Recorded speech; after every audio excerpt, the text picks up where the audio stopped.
ഇന്ന് ഞാനൊരു പുഡിങ്ങാണ് കാണിക്കുന്നത്. വളരെ എളുപ്പത്തിൽ വളരെ കുറവ് ഇൻഗ്രീഡിയൻസ് കൊണ്ട് നമുക്ക് ഉണ്ടാക്കിയെടുക്കാൻ പറ്റുന്നതാണ്. ബീറ്റ്റൂട്ട് പുഡിങ്ങാണ്. അപ്പോൾ എല്ലാവരും ട്രൈ ചെയ്ത് നോക്കണം. ഈ ചാനൽ നിങ്ങൾ ആദ്യമായിട്ടാണ് കാണുന്നതെങ്കിൽ ഇത് സബ്സ്ക്രൈബ് ചെയ്ത ശേഷം അടുത്തുള്ള ബെല്ലൈക്കൺ ക്ലിക്ക് ചെയ്താൽ നിങ്ങൾക്ക് ഞാനിടുന്ന എല്ലാ വീഡിയോസിൻ്റെ നോട്ടിഫിക്കേഷനും ലഭിക്കുന്നതാണ്. അപ്പോൾ നമുക്ക് നോക്കാം ഇതെങ്ങനെയാണ് പുഡിങ് ഉണ്ടാക്കുന്നതെന്ന്. ആദ്യം ഞാൻ 15 ഗ്രാം ചൈന ഗ്രാസ് 1 കപ്പ് വെള്ളത്തിൽ കുതിരാൻ വേണ്ടി വെക്കുന്നുണ്ട്. പിന്നെ നമുക്ക് വേണ്ടത് 1/2 കപ്പ് ബീറ്റ്റൂട്ടാണ്. ഇത് ഞാൻ വേവിച്ചെടുത്ത ബീറ്റ്റൂട്ടാണ്. ഇത് നമുക്ക് മിക്സിയുടെ ജാറിലിട്ടിട്ട് നന്നായിട്ട് അരച്ചെടുക്കണം. 1/4 കപ്പ് പാലൊഴിച്ചിട്ട് അരച്ചെടുക്കാം.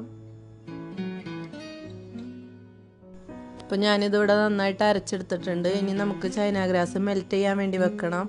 അതേസമയം തന്നെ നമുക്ക് മറ്റൊരു പാനിൽ പാല് തിളപ്പിക്കാൻ വെക്കാം. ഈ പാലിലേക്ക് 1 ലിറ്റർ പാലാണ് ഞാനിവിടെ എടുത്തേക്കുന്നത്. ഇതിലേക്ക് 1 കപ്പ് പഞ്ചസാരയും കൂടെ ചേർത്തിട്ട് നന്നായിട്ട് തിളപ്പിക്കാം. ഇപ്പോൾ ചൈന ഗ്രാസൊക്കെ നന്നായിട്ട് മെൽറ്റായിട്ടുണ്ട്. ഇനി നമുക്ക് പാല് തിളച്ച് കഴിയുമ്പോൾ അതിലേക്ക് അരച്ച് വെച്ച ബീറ്റ്റൂട്ട് ചേർത്തിട്ട് നന്നായിട്ട് മിക്സ് ചെയ്തെടുക്കണം.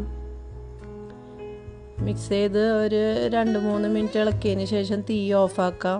തീ ഓഫാക്കിയതിന് ശേഷം നമുക്ക് മെൽറ്റ് ചെയ്ത് വെച്ച ചൈന ഗ്രാസ് ഇതിലേക്ക് ഒഴിച്ചിട്ട് നന്നായിട്ടൊന്ന് മിക്സ് ചെയ്ത് കൊടുക്കാം. എല്ലായിടത്തും എത്തുന്ന രീതിയിൽ നന്നായിട്ട് ഇളക്കി കൊടുക്കാം. ഇപ്പോൾ തീ ഓഫാക്കിയിട്ടുണ്ട്. ഈ ചൈന ഗ്രാസ് മെൽറ്റ് ചെയ്തത് ചേർക്കാണ്. നന്നായിട്ട് ഇളക്കി കൊടുക്കാം.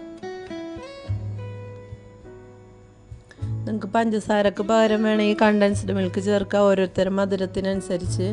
ഞാൻ ഇവിടെ പഞ്ചസാര 1 കപ്പാണ് ചേർത്തേക്കുന്നത്.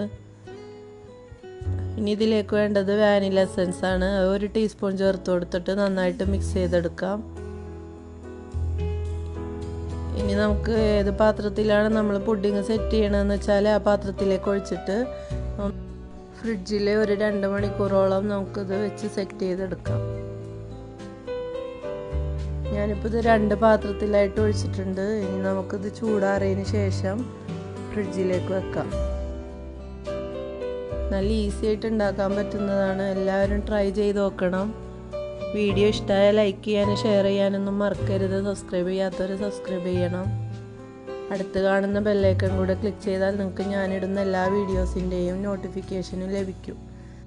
ഇനി ഇത് നമുക്കൊരു പ്ലേറ്റ് വെച്ചിട്ട് ഇതുപോലെ കമഴ്ത്തി എടുക്കാം.